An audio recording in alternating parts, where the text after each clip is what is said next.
Hello लोगोफोर, नोंथांमोननि सिगाङाव आं मोनसे भिडिअ लाना फैलायबाय। बे भिडिअआनो जादों नोंनि बेंक एकाउन्टनि फैसाखौ बोरै बख'यो। लोगोफोर, नोंसोरनो आं दिनै लाइभ देखायथारगोन आंनिखौनो बख'नानै बेंक एकाउन्टनि फैसाखौ बोरै बख'यो।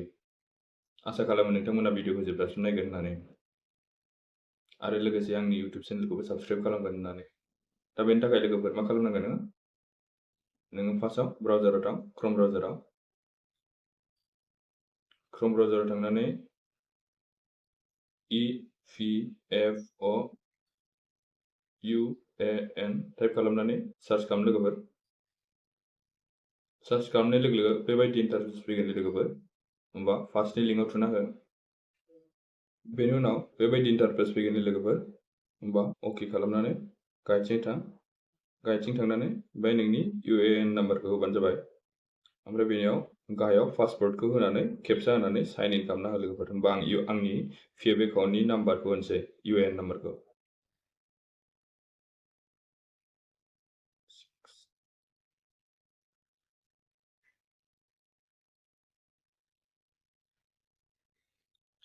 बेंक एकाउन्ट नाम्बारखौ होखांबाय, होमबा पासवर्ड।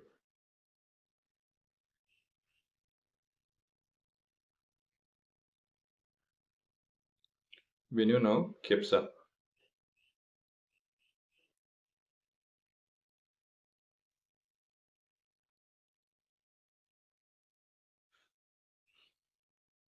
बेनि उनाव गाहायाव थांदों लोगोफोर, साइन इन नुगोन, बेयाव थुना होबानो जाबाय। बेनि उनाव नै बेबायदि इन्टारफेस फैगोन लोगोफोर। नोंनि रेजिस्टार मबाइल नाम्बाराव OTP फैगोन आरोना लोगोफोर। होमबा बेयाव OTP होदो।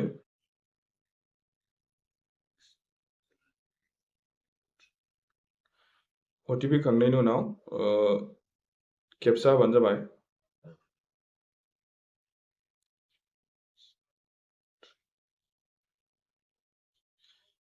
OTP केपचा होखांनायनि उनाव साबमिटआव थुना हो लोगोफोर।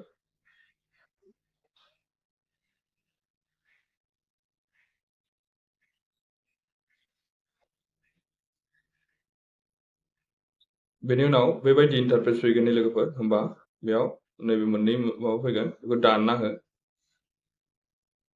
दाननानै होमबा नैबेबायदि इन्टारफेस फैगोन नालाय, होमबा सार्भिस अनलाइन सार्भिसाव थां। अनलाइन सार्भिसाव थांनानै नैबाव नुगोन नै claim from 31/19/10C and 10D बेयाव थुना हो लोगोफोर। बेनि उनाव नैबायदि इन्टारफेस फैगोन लोगोफोर। बेयाव नोंनि डिटेल्स फैगोन आरोना।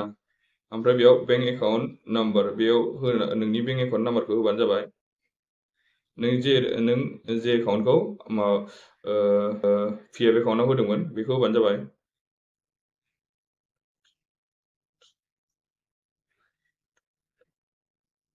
बेनि उनाव भेरिफाइ खालाम लोगोफोर।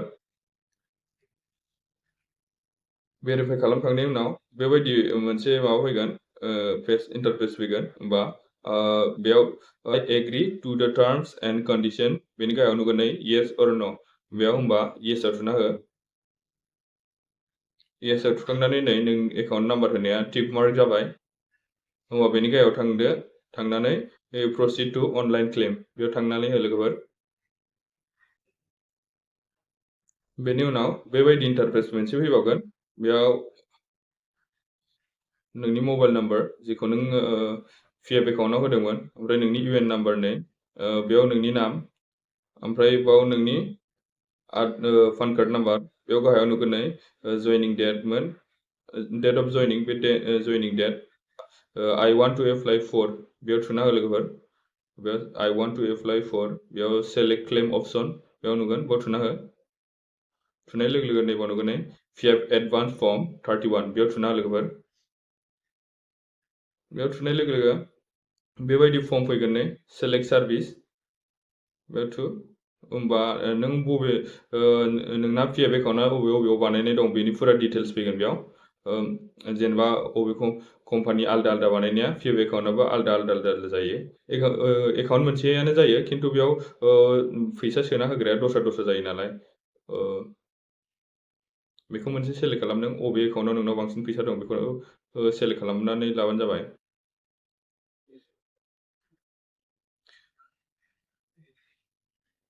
purpose of which advance is required.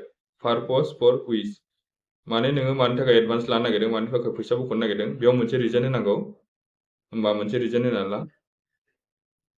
Illness होनोसै आं, जेनेबा लोमजानायनि थाखाय एडभान्स लानो नागिरदों होननानै।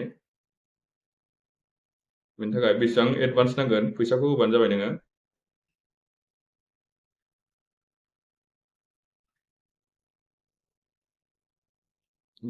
बेनि उनाव इमप्लय एड्रेस, बेयाव होदो नोंनि फुरा एड्रेसखौ।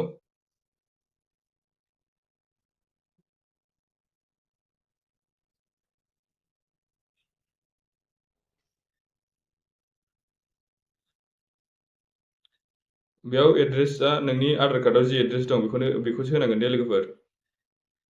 होमबा फुरा आधार कार्डआव जि एड्रेस दं बेखौ होनानै लाबानो जाबाय।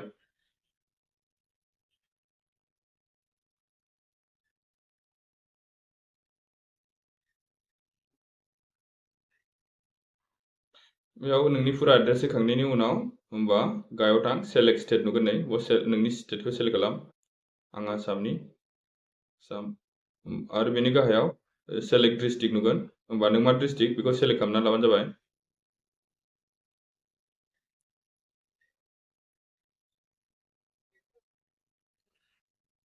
सिटि मेक्सिमाम 64 स्टार, बेयाव होमबा नोंसिनिया नियारेस्ट सिटिया मा बेखौ होनानै लाबानो जाबाय।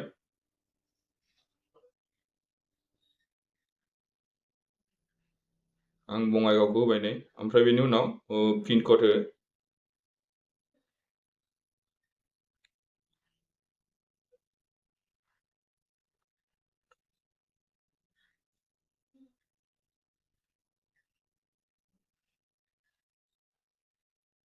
बिसोरखौ फुरा नोंनि एड्रेस, पिन कड आरो सिटिखौ फिल खालामखांनायनि उनाव नैबाव गाहायाव टिक मार्क नुगोन नै मोनसे, बेयाव टिक मार्क खालामनानै ला, बक्स नुगोन नै फिसा, बेयाव टिक मार्क खालामनानै ला लोगोफोर।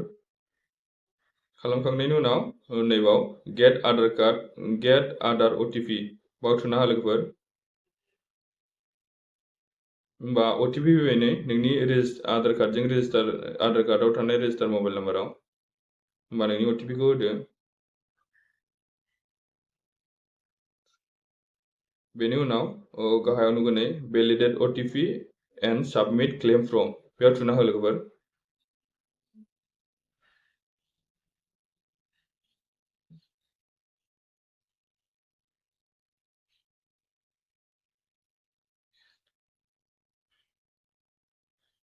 नै बाव नुगोन नै OTP has verified eKYC update of PF advance claim from submitted successful on unified portal. Please click here to view PDF.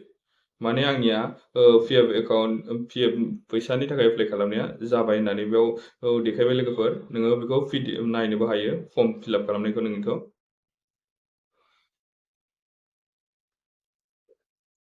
दा बेनोमोन लोगोफोर दिनैनि भिडिअ'आ।